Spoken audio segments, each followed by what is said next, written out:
કે હે રાજા પરીક્ષિત, કૃષ્ણસ્યાસિત સખા કશ્ચિત બ્રાહ્મણો બ્રહ્મવિત્તમ વિરક્ત ઇન્દ્રિયાર્થેષુ પ્રશાંત આત્મા જીતેન્દ્રિય.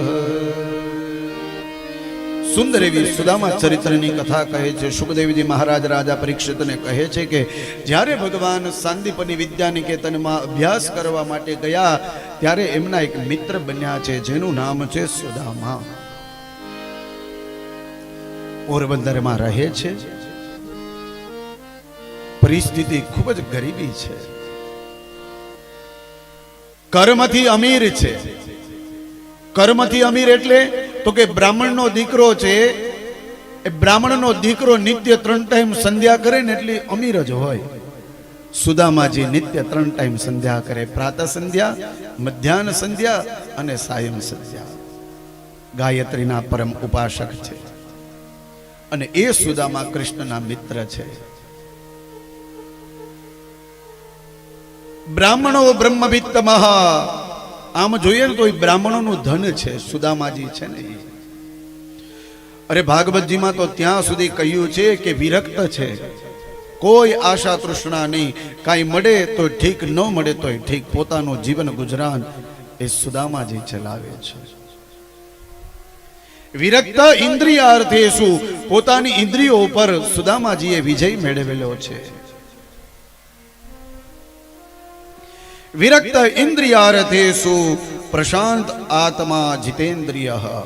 ત્રીજો શબ્દ આપ્યો છે પ્રશાંત આત્મા. એનો આત્મા હંમેશા પ્રસન્ન છે. એ સુદામાજી કોઈ કામ નથી કરતા, પણ એ પોરબંદરમાંથી કોઈ વ્યક્તિ એને સીધો આપી જાય, એ સીધો એ એમની પત્ની સુશીલાને આપે. એ સુશીલા એનું ભોજન બનાવે અને ત્યારે સુશીલા, સુદામાજી અને એના 2 બાળકો ભોજન કરે. ક્યારેક મળે પણ ખરા, ક્યારેક ન પણ મળે, પણ પૂરા ભાવથી પરમાત્મા ઉપર શ્રદ્ધાથી પ્રેમથી ભજન કરતા કરતા મનને પ્રસન્ન રાખતા રાખતા પોતાનું જીવન ગુજરાન ચલાવે છે. એવા સુદામાજીની કથા શુકદેવજી મહારાજ રાજા પરીક્ષિતને કહે છે કે પ્રશાંત આત્મા જીતેન્દ્રિય. એનો આત્મા હંમેશા પ્રસન્ન છે. મળે તોય ઠીક, ન મળે તોય ઠીક. માણસ હંમેશા પ્રસન્ન હોવો જોઈએ. બસ એને ક્યારેક મળે પણ ખરા, ક્યારેક ન પણ મળે.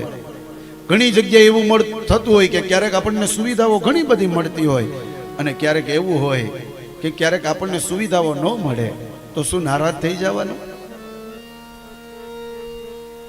આપણે દુખી થવાનું? તો કે નહીં. સુખમાં પણ રાજી લેવાનું અને દુઃખમાં પણ રાજી રહેવાનું. પ્રશાંત આત્મા જીતેન્દ્રિય. હંમેશા મનને પ્રસન્ન રાખવાનું. અત્યારના સમયમાં આ યુગમાં ભગવાન મને ને તમને ઘણું બધું આપે છે, પણ છતાં પણ આપણે પ્રસન્ન હોતા નથી.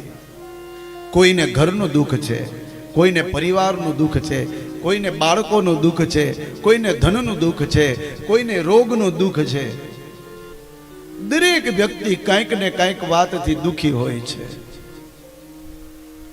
પણ ભગવાનને કહેવાનું કે હે પ્રભુ, તમે અમારા મનને પ્રસન્ન રાખો કે ગમે તેવી દુવિધામાં પણ અમે સુવિધાનું ધ્યાન ધરી અને સુખી થઈને રહી, પ્રસન્ન થઈને રહી. એવું ભગવાનને કહેવાનું. તો આ સુદામાજી ખૂબ જ પ્રસન્ન છે.